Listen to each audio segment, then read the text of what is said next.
Vamos a entrar de nuevo en el tema de la realidad, sí, de la vida misma y de la economía misma y de lo que pasa en nuestro querido país, porque tenemos, viste, de un lado te dicen una cosa, de otro lado te dicen otra, y para aclarar un poco, llamamos a alguien que sabe, porque como nosotros no sabemos, llamamos a alguien que sabe, siempre hay que hacer eso en la vida. Entonces tenemos en línea a Hernán Letcher, que es magíster en Economía Política y director del Centro de Economía Política Argentina, y aparte él estudió o es docente en Flaxo. Así que Hernán, buenas tardes. Víctor Colombano te saluda y Joaquín y Lorena también están en el estudio. ¿Qué tal? ¿Cómo están? Buenas tardes. Buenas tardes, gracias por atendernos. Placer.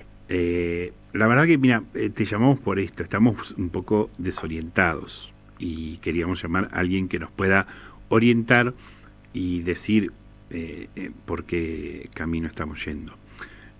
Uno a veces en los medios ve noticias o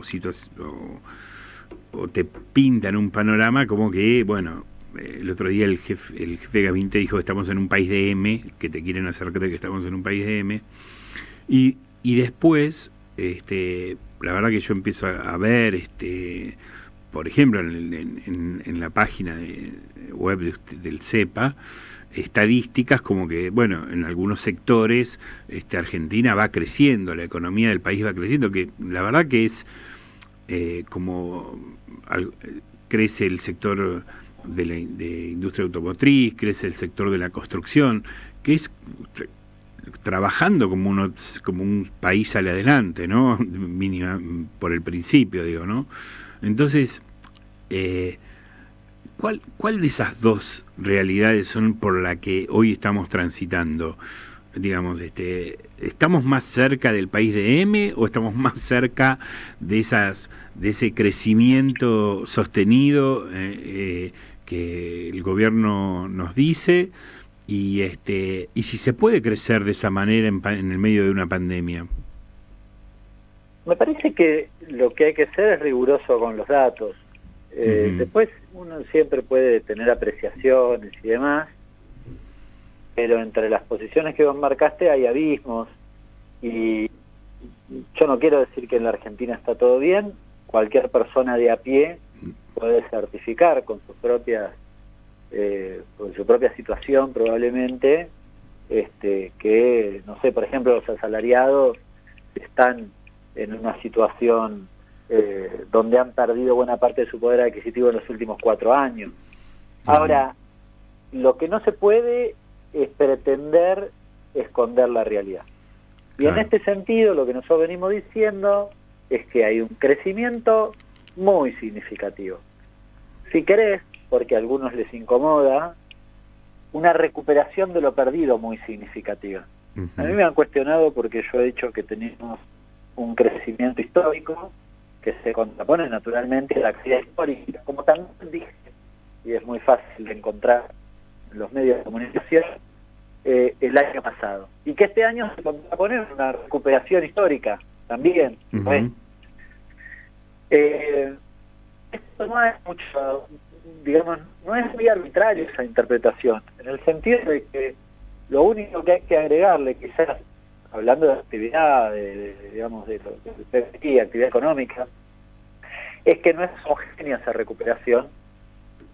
Quizás en promedio vos estás muy cerca de los niveles de prepandemia en meses equivalentes del 2019, pero que hay actividades que naturalmente, aquellas actividades aún muy afectadas por la pandemia, turismo, gastronomía, hotelería, que están funcionando obviamente por debajo de los niveles del 2019. En el caso de hotelería el 50%, en el caso de transporte tal vez un poco menos, pero no sé, 10 puntos por debajo de aquel momento. Ahora, para que el promedio de la actividad te dé apenas por debajo, evidentemente hay otras actividades que no solo han recuperado aquel nivel, sino que en algunos casos, hasta cuando la comparo con 2018, me da guarismos positivos. Básicamente menciono 3: construcción, industria y comercio. Claro, cuando uno las compara con 2019, y esto quizás habría que agregar un segundo asterisco, y el 2019 no fue un buen año, está claro.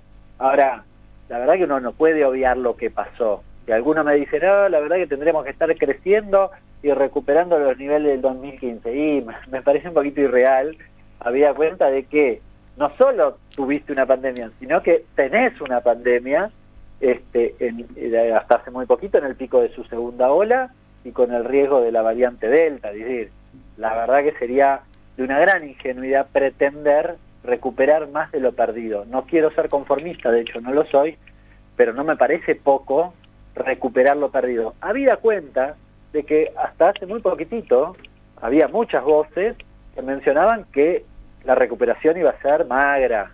No es decir, vamos a caer 9,9 y vamos a recuperar 3, 4, 5 puntos. Da la impresión que vamos a recuperar un poquitito más. Por eso no hay mucho margen para la discusión cuando uno habla de ese indicador en particular, ¿no? Además, habría que agregarle que la Argentina cayó como cayeron tantos otros países, y no hay una variable homogénea para justificar la caída, como suelen decir. La Argentina cayó peor que el resto de los países porque es un desastre, esto es un país de N, sino que, no sé, Reino Unido cayó más que la Argentina, Italia cayó casi lo mismo que la Argentina, España otro tanto, Europa entera cayó 6,5 contra 9,9, sí, 3 puntos menos, pero a ver, incluye Alemania, Francia, es decir, claro, países muchísimos, todos los países de Europa más desarrollados en términos industriales que la Argentina. Entonces no podemos analizar cándidamente de manera con connotación positiva o negativa este tipo de indicadores, y la realidad que indica, eventualmente la Argentina cayó mucho, sí, claro. También es cierto que la Argentina entró a la pandemia mucho más endeudada que muchos países y con 2 años de caída de actividad económica y 20% de pérdida de poder adquisitivo. Con lo cual, el efecto regresivo que sucedió a raíz de la pandemia en todo el mundo, me refiero a aumento de pobreza, aumento de desocupación, también produjo en la Argentina en un piso alto, lamentablemente. ¿Cómo puede hacer el gobierno para que el asalariado pueda empezar a recuperar ese poder adquisitivo? Porque la verdad, una de las grandes esperanzas que tenía el trabajador en este gobierno, en el gobierno de Alberto, era, la verdad, recuperar ese poder adquisitivo, ¿no? Mira, a ver, a mí me parece que en el transcurso de la administración de Alberto hubo un hecho que en general no se menciona, pero que fue significativo.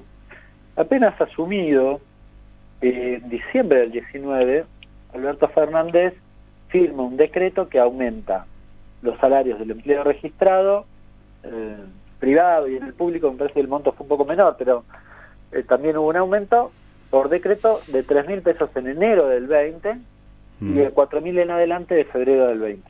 Es decir, en la etapa previa, salvo algún gremio, no sé, de la bancaria y alguno más, la mayoría arranca su discusión paritaria entre marzo y junio, con lo cual antes de eso sucedió esto, y permitió una recuperación de entre 6 y 7 puntos de poder adquisitivo de lo perdido, ¿no? Habías perdido 20, recuperaste con esa medida 6 y 7 puntos. Claro, luego sobrevino la pandemia y se comió esa recuperación, este fue el problema. Claro. Si no hubiese estado esa medida, la caída sin duda hubiese sido mayor.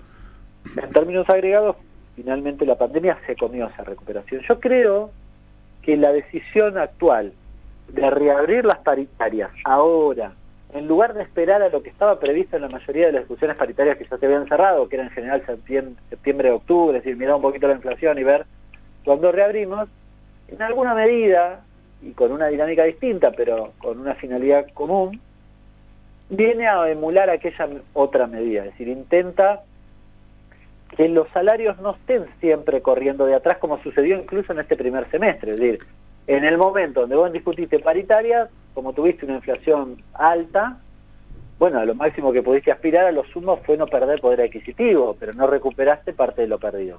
Me parece que eso pretende lograrse justamente con esta reapertura paritaria, con un dato no menor.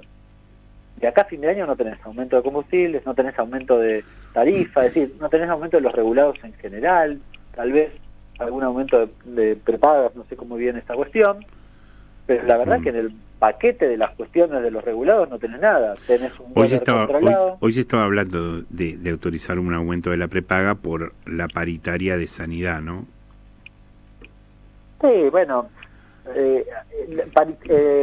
en lo que tiene que ver con salud, la prepaga es una partecita de eso. Supongamos, claro, ahora en julio vos tenés un incremento de telecomunicaciones que creo que es del 5%. ¿Tiene efecto? Sí, pero es secundario dentro del paquete general. Es decir, de aquel descongelamiento de regulados que discutíamos en diciembre que iba a impulsar la inflación, la verdad que lo que tuviste fue poco y lo que te queda es marginal, diría. Ahora, eso significa que, listo, le ganaste la inflación, no vas a tener ni tensiones cambiarias, ni gente que diga, ahora aumentamos los precios. No, mentira. Claro. No te digo al contrario, pero está claro que aumenta el dólar blue y vienen y te dicen, no, hay que remarcar. ¿Remarcar por qué? Claro. Sí, así como en el primer semestre, todo eso, el descongelamiento, que finalmente fue un aumento del 6% en luz y 9% en gas. Claro, nada. Fue excusa para la remarcación. Bueno, en este segundo semestre dirán, lo que pasa es que la reapertura salarial impulsa los precios hacia arriba y otra vez van a querer remarcar. Claro. Sin duda va a pasar eso. Por eso no es suficiente que haya reapertura paritaria, no es suficiente que no tengas aumentos regulados, sino que me parece que también tiene que ir acompañado de disciplinamiento, y lo digo con todas las letras, disciplinamiento del sector oligopólico en la Argentina, que en este primer semestre, bueno, han remarcado a trochimoche, ¿no? Sí, y me quedo con esto que decías vos, de remarcar los precios, que remarcan sobre lo remarcado también, porque me acuerdo que ya habían remarcado precios durante el año pasado, fines del año pasado, cuando te acordás que el dólar tocó un techo, el dólar blue tocó un techo de 195, después volvió a bajar, ahora está volviendo a subir, entonces remarcan de vuelta. Sí, por eso me parece que la cuestión, de nuevo, pero son excusas. Algunos claro, lo llaman, sí, totalmente. Es decir, cuando uno mira los costos, no explica el aumento del precio. Entonces, cuando vos le decís eso, alguno te dice, bueno, pero las expectativas. Esperá, ¿expectativas de qué? Porque yo tengo expectativas de 50 cosas distintas. Expectativa puede ser que quiero ganar más plata a costa de los trabajadores también. Puede ser mi expectativa. Y me parece que es eso, porque no hay no puede tener expectativa de devaluación, como dicen, cuando vos tenés un tipo de cambio 15% más devaluado que después de la devaluación de Pratgay, y con un banco central que compró 6.800 millones de dólares en lo que va del año y acumuló reservas por 3.500. ¿De qué me están hablando? Bien sentido. Es decir, son excusas, de nuevo, ¿no? Para justificar una decisión que probablemente tomen en otra instancia y por otras razones, ¿no? Sí, son excusas y también es una forma de especular, ¿no? De querer sacar ventaja de una situación que no es correcta, digamos, y además especular a costa del trabajador, que es el quien va y compra en este caso estamos hablando de los alimentos, ¿no? Que es lo que remarcan. Claro, porque en realidad en ese movimiento de expectativas, lo digo entrecomillado, hay ganadores y perdedores. Entonces cuando vos remarcas, hay alguien que gana. La remarcación no la hace el Estado. Vos podés echarle la culpa al Estado que regule de más lo que quiera, depende de tu matriz ideológica, le endilgarás responsabilidad respecto a alguna cosa. Perfecto. Ahora, no es el que remarca. Claro. Y no es el ganador de la remarcación. Eso está claro. Con lo cual hay que analizar un poquitito la cadena de producción y comercialización y ver de qué se trata esta cuestión. Quién gana y quién pierde en ese proceso, porque es más, no es solo el consumidor el perjudicado de esto. El carnicero a la vuelta a mi casa, que compra la media res más cara, y también se ve perjudicado. ¿Qué cree que haga? ¿Que baje los precios cuando le aumenta la media res? Y la media res le aumenta de manera totalmente arbitraria.